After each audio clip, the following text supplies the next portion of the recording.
How to see old Facebook archived stories. Hi everyone, this is Kate and welcome back to another video, and on today's video we will learn how we can see old Facebook archived stories. So without further delay, let's get started with this video. First of all, you have to launch your Facebook application in your mobile device and make sure that you're logged into your account. Once you're on your home page, navigate to the top right corner and tap on the profile with the three-line icon. Once you're here, tap on Settings. So once you're here, scroll down a bit and head towards an option as Audience and Visibility. And once you're here, tap on Stories. And make sure that you have turned on the toggle that says Archiving Your Stories.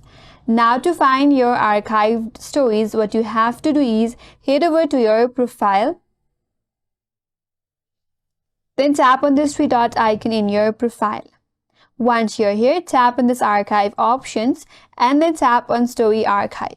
So in this section, you will find all of your old archived stories on Facebook, and that's all for today's video.